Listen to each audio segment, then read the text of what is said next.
আসলে আমি সঠিক প্ল্যান বলবো না, মানে আমি ওনার সঙ্গে দেখা করার তো অনেক ইচ্ছে সবারই থাকে, আমারও ছিল।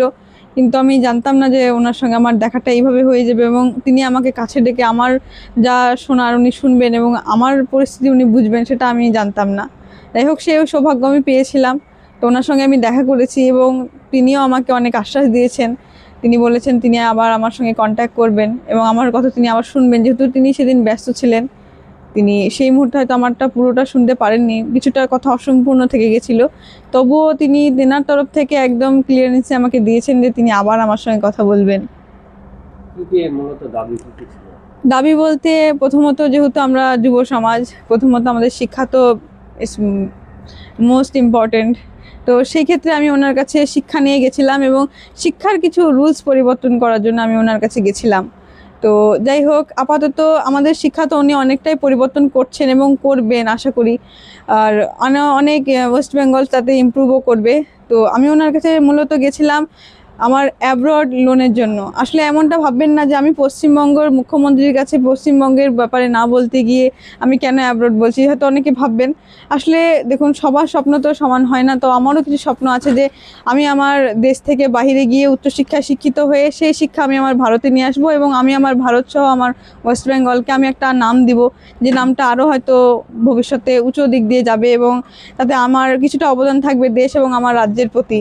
তো সেই হিসেবে আমি আমার স্বপ্ন একটু উঁচু রেখেছি এবং আমি চেয়েছিলাম সেটা পূরণ করতে, কিন্তু প্রতিবার আমার পথে বাধা হয়ে দাঁড়াচ্ছে আমার আর্থিক সমস্যা। কারণ আমার আর্থিক সমস্যা খুবই মানে বলতে পারেন একবারেই নগণ্য। কারণ আমি একটা গরিব ফ্যামিলি, মিডিল ক্লাস বলাও সঠিক হবে না, আমি একটা গরিব ফ্যামিলি থেকে বিলং করি। তো সেখানে উচ্চশিক্ষিতায় শিক্ষিত হতে গেলে আমাকে অনেক টাকার দরকার, যেটা আমি যেখানে যাচ্ছি আটকে যাচ্ছি, আমার গভর্নমেন্টস রুলসের কাছে আটকে যাচ্ছি, নতবা আমি আমার পরিবারের কাছে আটকে যাচ্ছি।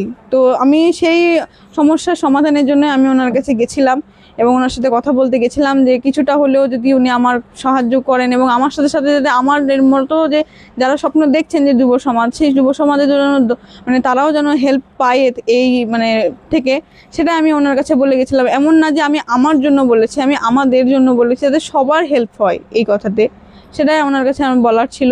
এবং আমি বলেছি যে আমার লোনের ব্যাপারটা যেন তাদের একটু দেখেন এবং লোনের ডিপার্টমেন্ট যেন আমাদের শিক্ষা দপ্তর থেকে বাড়ানো হয়। এবং যেহেতু 7.5 লাখ টাকা লোন আমরা অ্যাব্রডে পড়তে গেলে অফার লেটার দেখিয়ে পাই, কিন্তু সেই 7.5 লাখ টাকাটা যদি আমরা শোধ করতে পারি, তাহলে আমাদেরকে যদি পুরো টাকাটা, যে আমাদের 4 বছর বা 5 বছরের কোর্স ফি থাকে, সেই কোর্স ফিটা যদি সম্পূর্ণ উনি লোনে দেন, আমাদের পশ্চিমবঙ্গে বিশেষ করে যদি লোনে দেন, সেই টাকাটা নিয়ে আমরা যদি বাইরে পড়তে যেতে পাই, তাহলে আমার মনে হয় এটা আরও বেটার হবে আমাদের থেকে। কারণ সেটাই আমাদের বাধা হয়ে দাঁড়াচ্ছে আমাদের অ্যাব্রডের শিক্ষার ক্ষেত্রে। আমরা যদি উচ্চশিক্ষায় শিক্ষিত হয়, পরের দিন আমাদের পশ্চিমবঙ্গ বলবে যে হ্যাঁ, আমাদের এখানে উচ্চশিক্ষায় শিক্ষিত কিছু লোক আছে এবং আমাদের রাজ্য তাদের সঙ্গে যুক্ত হয়ে উচ্চশিক্ষায় শিক্ষিত আমাদের রাজ্যটাও হতে পারবে। তো সেটাই আমার মোটিভ ছিল ওনাকে বলার, যে কিছুটা হলেও আমি ওনার কাছ থেকে হেল্প পাবো, সেটাই আমি ওনাকে বলতে গেছিলাম। তুমি কি ওখানে দাঁড়িয়েছিলে না কিভাবে দেখাটা হলো? আসলে আমি ওনার সঙ্গে দেখা করার জন্য অনেকটাই এদিক ওদিক করেছিলাম, মানে বলতে পারেন প্ল্যানই এক কথায় ওটা। মানে বহরমপুর থেকে চুয়াপুর, চুয়াপুর থেকে তারপরে আপনার নেতাজি, নেতাজি থেকে রেলগেট, মানে এক কথায় এটা প্ল্যানই বলতে পারেন আমার। মানে আমার মানে মেন বিষয় ছিল ওনার সঙ্গে দেখা করে কথা বলার, আর আমি সেটা পেরেছি, আমি করতে পেরেছি, ওনার সঙ্গে কথা বলতে পেরেছি, এটাই আমার কাছে এখন অনেক। ভাবতা রেলগেটে তুমি দাঁড়িয়েছিলে, দিয়ে তারপরে সিএম এসেছে নাকি কথা হ্যাঁ, আসলে সিএম যাচ্ছিলেন আমাদের মানে রোড দিয়ে। তো সেখানে অ্যাকচুয়ালি তেনাকে স্লো করতে হতো গাড়ি, কারণ সেখানে একটা বাম্পার টাইপের একটা রাস্তার মধ্যেখানে আছে। তো আমি জানি যে এখানে তিনি গাড়ি স্লো করবেন এবং সেখানে অনেক লোক দাঁড়িয়েছিলেন আমার আগে। তো তিনি হাত দেখাতে দেখাতে যাচ্ছিলেন, তো আমি তেনাকে জাস্ট বলেছিলাম স্যার 1 মিনিট আপনার সাথে কথা বলছে, সেটা উনি নোটিস করেছিলেন এবং দাঁড়িয়েছিলেন এবং উনি আমার কথা শুনেছিলেন। রাস্তার ধারে হাজার হাজার লোক, তাদের সাথে দেখা করার সময় নেই, খুব ব্যস্ত মানুষ উনি। কিন্তু তোমাকে তোমার কথা শুনে দাঁড়ালো, কেমন লাগছে? আমার তো মানে বলবো যে সিএম, তিনি আমাদের নিউ সিএম, তো তেনার সম্মানটা একটা আলাদা জায়গায় আছে। তো তিনি যে এতগুলো ভিড়ের মাঝখান থেকে কারোর সঙ্গে কথা না বলে আমার সঙ্গে যে তিনি কথা বলেছেন, এটা আমার কাছে অনেক। কারণ তিনি একটা আমাদের কাছে বলতে গেলে রাজা, মানে বিশেষ করে আমাদের মানে পশ্চিমবঙ্গ, তো তিনি এখন রাজা। তো সেই রাজার সঙ্গে প্রজারা যখন কথা বলবে তার একটা আলাদাই ফিলিংস হবে। তো সেই ক্ষেত্রে বলতে পারেন আমার ফিলিংসটা অনেকটাই উত্তেজিত ওনার প্রতি আর কি। খুশি, মানে আমি ওনার প্রতি খুশি যে উনি আমার কথা শুনছেন বা আমাকে তিনি সুযোগ দিয়েছেন বলার, এটাই আমার কাছে অনেক। তারপরে তুমি সব রকমের সমস্যা বললে, সব কথাই শুনেছে, তারপরে কি বলেছে? উনি আমাকে আশ্বাস দিয়েছেন আবার আমার সঙ্গে দেখা করার বা তেনার কর্তৃপক্ষদের সঙ্গে আমাকে কথা বলানোর।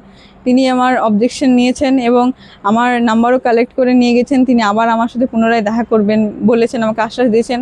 আর আমি অবশ্যই, তিনি যদি আমাকে ডাকেন, আমি অবশ্যই আবার ওনার সঙ্গে দেখা করতে সবসময় প্রস্তুত আছি। ভিডিওতে দেখা যাচ্ছে যে একটা সিকিউরিটি গার্ড নাম্বার না লিখেই চলে গেছে, তারপরে কি নাম্বার কেউ অন্য কেউ? হ্যাঁ হ্যাঁ হ্যাঁ, আমার নাম্বার ওনাদের তরফ থেকে একজন সিকিউরিটি গার্ড আমার নাম্বার নিয়েছেন, তিনি নোট করেছেন আমার নাম্বার। কোনো প্রশাসন থেকে কোনো যোগাযোগ করা হয়েছে এর মধ্যে? যোগাযোগ বলতে আমাকে অনেকেই ফোন করেছেন। তো তেনারা বলেছেন যে আমরা আমার জেলা দপ্তর থেকে বলছি, কেউ বলছেন আমরা পার্টি থেকে বলছি, কেউ বলছে আমরা সমাজসেবক বলছি। তো অনেকেই আমার সঙ্গে কন্ট্যাক্ট করেছেন। তোমার নাম? আমার নাম সৌফিকা খাতুন। কি করো? আমি বর্তমানে আমি একজন ফার্মেসি স্টুডেন্ট, আমি ফার্মেসি ডি পড়াশোনা করছি।